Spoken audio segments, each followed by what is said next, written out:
Тэгэхээр өнөөдөр нийгэмд хөсөн хүлээж байгаа өнөөдөр бид аль эрт хийх ёстой байсан хууль л да. Тэгэхдээ хууль бол зөвхөн саас болоод гарчих биш. Хамгийн гол амьдралд хэрэгжих үр дүн гарах юм л хууль байх ёстой гэж бодож байгаа. Энэ хуультай холбоотой хэд хэдэн төрлийн зүйлийг тодруулъя. Энэ бирж бол Монголд бол нэг л байх юм байна. За эхний ээлжийн төрийн өмчийн одоо компани байх юм байна. Гэсэн юм одоо хууль ойлгож байна л да. Тэгэхээр биржийн одоо эрх барих дэд байгууллага биржийн зөвлөл юм байна. Зөвлөл дандаа төрийн одоо байгууллага хүмүүсээс бүрдэхээр энэ хуулинд тусгацсан байна. Тэгэхээр энэ дотор энэ чиглэлийн одоо төрийн бас байгууллагууд орж болдгоо юм уу? Заавал бүгд төрийн байх юм бол тайлбартай юм бэ. Нэгдүгээр асуулт. Хоёр дахь асуулт биржийн санхүүжилт ямар байх юм бэ? Энэ бол мэдээж асар их хэмжээний одоо хөрөнгө шаардна. Тэр худалдаа авах санхүүжилт нь энд бол төсвийн мөнгө байх өөрийн мөнгө гэсэн байна л да. Тэгэхээр төсвийн мөнгөөр энийг одоо бүгдийг хийгээд байх боломж гарах уугүй юу? Тэгэхээр одоо ямар их үүсвэр байх юм бэ? Миний бодлоор одоо ямар нэгэн банктай холбогдох болов гэж. Нэгэнтээ төрийн өмчийн баг бол төрийн өмчийн банктай холбогдоод явж болдгоо юм уу? За гурав дахь асуудал бол энэ хууль гараад хамгийн гол нь ямар үр дүн гарах юм бэ? Одоо хууль ингээд батлагдлаа гэж бодъё. Тэгээ ямар үр дүн гарах юм? 11 онд чухам юу хийх юм? Ганц шиш асууя. Өнөөдөр одоо махны асуудал маш хүнд байгаа тийм битээ. Одоо хүмүүс ярих нь ченжийн гараа дамжиж одоо 60% өсдөг гэж өнөөсдөг гэж ингэж яриад байгаа. Тэр үний юм бодлоо би мэдэхгүй. Тэгэхээр энэ нэг талдаа тэр түүхэд одоо бэлдэж байгаа малчидаа үрдэн төгөөжтэй хууль байх ёстой. Нөгөө талдаа хотынхонтой тэр мах хэрэглэж байгаа хэрэгстэй одоо бас ээлтэй юм хууль байх ёстой. Аль талын их ашигд хангасан ийм одоо хууль байх ёстой гэж бодож байгаа. Тэгэхээр тэр махны хувьд бол ганц ишиг хэлэхэд тэр 60% өсдөг гэдэг байгаа маань нэгдүгээр үнэн нь бодлоо юу. Хэрвээ үнэн бол энэ хууль гарснаа тэр ямар төвчөнд очих юм бэ? Завсарын одоо янз бүрийн одоо нэмэг гарахгүйгээр зохион байгуулах юм боломж байна уу? Гэсэн нэг юм асуулт байна. Эцэст нь энэ бол нийгэмд маш их хүлээлт бий болгосон ийм хууль. Тийм учраас энэ хуулийг одоо баталж явах явцдаа хэрэгжүү талын журам горим юу гэдэг юм тэр бүхний одоо засгийн газар дээр бэлдэж. Энийг бол аль эрт одоо тийм хавраас эхлэх ямар боломж байна. Одоо энэ танилцуулгаас харахад эхний ээлжинд энэ бирж бол бүх юм дээр амжихгүй юм байна.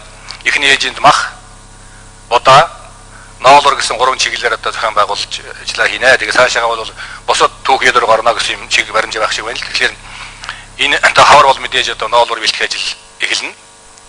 За намар бол мах бэлтгэлийн ажил эхэлнэ. За энэ бүх юм дээр одоо энэ 11 оны одоо хавраас их гэж энэ хуулийг хэрэгжүүлж нийгэмд ашигтус өгөх юм бэлтгэл ажил ямар ч төвшөнд байна вэ? Энийг бол бэлдэж энэ хугацаанд эхлэх боломж хэр байна вэ гэж асуумаар байна. Эцэст нь давтаад хэлэхэд энэ хуулийг бид нар гаргах ёстой. Хэлцгийг дэмжиж байна. Эхний хэлцэх явцдаа бол энэ гишүүд маш олон санал хэлж байгаа. Баян хорон дээр ч ярьсан, бүлгөө дээр ч ярьсан энэ бүх зүйлүүдийг нарийн судалж тусах ёстой гэсэн ийм байсвартай байна. Баярлалаа. За гантлаад байна. За телефон гишүүний асуултанд хариулъя. Тэр зөвлөлд бол одоо төрийн бас байгууллага энэ оролцоход бол бас нээлттэй байгаа шүү дээ. Санхүүжилтийн хувьд бол би төрийн санхүүжилтийн хэд хэдэн их өсвөр хэлсэн. Дээр нь бирж өөрөө банкуудыг одоо сонгон шал одоо тусгай өөрийн журмаар сонгон шалгаруулад банктайгаа бол хамтран ажиллах гэрээний үндсэн дээр санхүүжилтийн асуудлыг шийдэх боломжтой гэж харж байгаа. За хууль батлагдсанаас нэг жилийн хугацаанд аль болох төр богино хугацаанд бэлтгэлийг хангуулах ийм ажлыг төлөвлөж байна. Энд бол захим сүлжээний программыг л одоо боловсруулах, бэлтгэх, хоршоодоо одоо дэмжих, загварыг болох ялангуяа баруун, зүүн, төв гэсэн гурван бүсэд нэг гурван аймгийг одоо сонгон авч энэ дээр л бол одоо дуршилт гэж дуршилт биш юм да одоо юу дуршилт гэж одоо загвар бий болгох ийм бэлтгэл ажлууд дээр нь одоо жишээлбэл болсон хүчнээ бэлтгэх, сургах ийм асуудлууд гарч ирнэ. Мөн одоо ноолуурыг энэ дээр эхний ээлжинд хамгийн одоо боломжтой ноолуур байгаа учраас ноолуурыг одоо бэлтгэх, сумдад байх одоо анхан шатны одоо тордолт хийх, тоног төхөөрөмж, байрны асуудлыг бас шийдэж өгөх. Улаан буудай бол одоо дараагийн боломжтой учраас буудааныхаа одоо агуулах сав тэр одоо аж ахуйн нэгж иргэдийн зохион байгуулалт энэ бэлтгэлүүдийг л бол бүтэн 1 жилийн дотор хийнэ гэсэн ийм одоо төлөвлөлт байгаа. Оюун урал гишүүн асууя. За.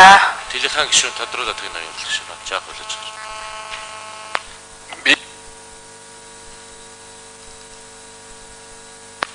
За баярлалаа. Нэг асуултанд хариулсангүй. Тэрнийг тодруулж хариулаач гэж хүсмээр байна. Тэр махны тухай би тэр тодруулж асуусан. Энэ одоо бирж байгуулснаар махны үн тийм завсрын одоо тэр 60% гэдэг байгаа. Тэр үнийн бодлоо юм тооцоо ханаас гараасаа тооцоо юм.